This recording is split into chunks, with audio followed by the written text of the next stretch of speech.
अस्सलामुअलैकुम नाज़रीन, hi tech news के खबरनामे में आपका खैर मकदम है। मैं हूं नेहा खान। नजर डालते हैं आज की अहम खबरों पर। हैदराबाद के नीलोफर हॉस्पिटल से अगवा होने वाला 6 महीने का फैसल 6 दिन बाद निजामाबाद में बरामद किया गया। हैदराबाद के नीलोफर हॉस्पिटल से 6 दिन पहले अगवा किया जाने वाला 6 महीने का बच्चा फैसल का पुलिस ने निजामाबाद में पता चला लिया है। टास्क फोर्स पुलिस ने निजामाबाद में मगविया बच्चे का पता चलाते हुए कमसिन को अगवा करने वाले जोड़े को गिरफ्तार कर लिया है। तफसीलात के मुताबिक ये बात पता चली है कि ये जोड़ा बे औलाद था, इसीलिए इन्होंने बच्चे को अगवा कर लिया। तेलंगाना में 3 दिन की डेंगू बुखार से नौजवान डॉक्टर की मौत। तेलंगाना में डेंगू बुखार से एक नौजवान डॉक्टर की मौत हो गई है। महबूबनगर जिले के नारायण खटेर मंडल के वेंकटापुर गांव से ताल्लुक रखने वाली वैष्णवी ने MBBS की तकमील के बाद प्रैक्टिस शुरू कर दी थी। वो गुज़िश्ता 3 दिनों से शदीद बुखार में मुब्तला थी। टेस्ट के दौरान इस बात का पता चला कि उसे मलेरिया के साथ डेंगू भी हो गया था, जिस पर उसके घर वालों ने हैदराबाद के यशोदा हॉस्पिटल में उसे शरीक करवाया, जहां वो इलाज के दौरान फौत हो गई। नौजवान लड़की की 3 दिन की बुखार में मौत पर इसके घर वालों पर सख्ता सा तारी हो गया है। तेलंगाना के कई सारे अजला में गुज़िश्ता चंद दिनों से डेंगू, मलेरिया और दीगर वबाई बुखार सैकड़ों अफराद मुतासिर हो रहे हैं। खास तौर पर बच्चों में ये बुखार ज्यादा देखी जा रही है, जबकि हुकूमत का दावा है कि रियासत में डेंगू की कोई वबा नहीं है। तेलंगाना के जिला नरमल में एक अजीबो गरीब वाकया पेश आया। सोशल मीडिया पर जिंदा शख्स के इंतकाल की झूठी खबरें फैला दी गई। सोशल मीडिया पर एक नौजवान के इंतकाल की झूठी इत्तला फैला दी गई है। तफसीलात के मुताबिक मोहम्मद अलमास मोहिउद्दीन डिपार्टमेंट एग्रीकल्चर मधूल जिला नरमल में बरसरे खिदमत है। सोशल मीडिया पर इनकी तस्वीर के साथ इनके इंतकाल की झूठी खबरें फैला दी गई है। इस तरह की झूठी खबर वायरल होने के बाद उनके दोस्तों, अहबाब और रिश्तेदारों में तशवीश की लहर दौड़ गई। मोहम्मद अलमास मोहिउद्दीन साहब ने न्यूज़ चैनल्स पर राब्ता कायम करते हुए बताया कि मेरा ताल्लुक नरमल डिस्ट्रिक्ट मधूल तालुके से है और मैं अभी जिंदा हूँ। शहर हैदराबाद में मिलादुन्नबी सल्लल्लाहु अलैहि वसल्लम के जुलूस की तारीख का ऐलान। मरकजी मिलादी जुलूस कमेटी हैदराबाद ने 1 अक्टूबर को मिलादुन्नबी सल्लल्लाहु अलैहि वसल्लम के जुलूस का निकालने का ऐलान किया है। शहर में अमन और अमान की बरकरारी के साथ कायद और जज्बात का भी एहतराम किया जाएगा और शहर में मरकजी मिलादुन्नबी सल्लल्लाहु अलैहि वसल्लम जुलूस निकाला जाएगा। इसके कामयाब इनेकाद के लिए मुमकिना इक़दामात किए जाएंगे। आइंदा इजलासों में मजीद उलमाए मशाइख और सुन्नी तंजीमों को इसमें शामिल करके इत्तेहाद को मजीद मजबूत किया जाएगा। हैदराबाद शहर में हुसैन सागर के पास खूबसूरत लेक पार्क इफ्तिताह के लिए तैयार। रियासती हुकूमत की जानिब से शहर हैदराबाद में एक और खूबसूरत पार्क तामीर करवाया गया है। तेलंगाना के वजीर बल्दी नज़म व नसक तारक रामाराव ने कहा कि हैदराबाद की मशहूर हसीन सागर झील के अतराफ हैदराबाद मेट्रो डेवलपमेंट अथॉरिटी की जानिब से एक खूबसूरत लेक फ्रंट पार्क तामीर किया गया है।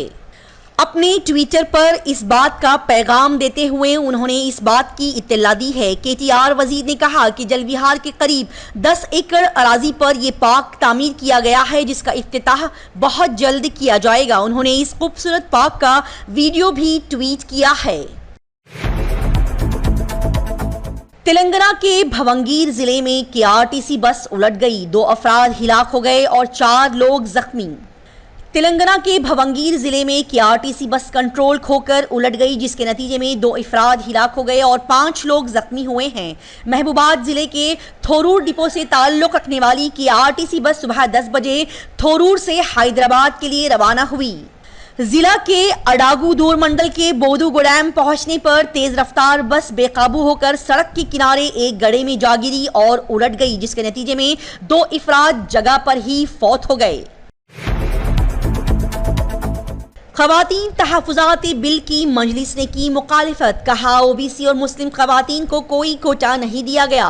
कुल हिंद मजलिस इत्तेहादुल मुस्लिमीन के सदर बैरिस्टर असदुद्दीन ओवैसी एमपी ने खवातीन तहफ़्फ़ुज़ात बिल की मुखालिफत करते हुए कहा कि इस बिल की सबसे बड़ी खामी ये है कि इसमें ओबीसी और मुस्लिम खवातीन का कोई भी कोटा नहीं रखा गया, इसलिए हम इस बिल के खिलाफ हैं। उन्होंने इहाताई पार्लियामेंट में सहाफ़ियों की जानिब से खवातीन तहफ़्फ़ुज़ात बिल की मुताल्लिक़ ये बात बताई।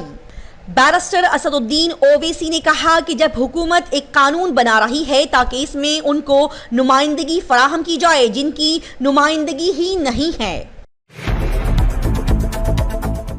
वज़ीर आज़म नरेंद्र मोदी ने कहा, हमें सबसे पहले खुद कफील भारत बनाने के मकसद को पूरा करना होगा। पार्लियामेंट के खुसूसी इजलास से खिताब करते हुए वज़ीर आज़म नरेंद्र मोदी ने मंगल को तंग ज़हनियत से ऊपर उठकर आलमी सतह पर बड़ी कामयाबी हासिल करने की मुल्क की ख्वाहिश को तरजीह देने की ज़रूरत पर जोर दिया। पीएम मोदी की तकरीर में अपनी हुकूमत की कामयाबियों का तज़किरा किया गया, जिसमें दहशतगर्दी से लड़ने के लिए आर्टिकल 370 के खात्मे से लेकर भारत को इख्तिराई मरकज़ बनाने की पॉलिसियां शामिल थी। पीएम मोदी की तकरीर का मरकजी पहलू 2047 तक भारत को एक तरक्की याफ्ता मुल्क में तब्दील करने पर मरकूज था। चंद्रबाबू नायडू की गिरफ्तारी के खिलाफ दिल्ली में तेलुगु देशम का एहतजाज। सदर तेलुगु देशम चंद्रबाबू नायडू की गिरफ्तारी के खिलाफ नई दिल्ली में पार्टी कायदीन ने एहतजाज मुनज़्ज़म किया। पार्टी के कौमी जनरल सेक्रेटरी नारा लोकेश की क़ियादत में अरकानी पार्लियामेंट और साबिक अरकानी पार्लियामेंट ने महात्मा गांधी की समाधि राजघाट पहुंचकर खराज अक़ीदत पेश किया।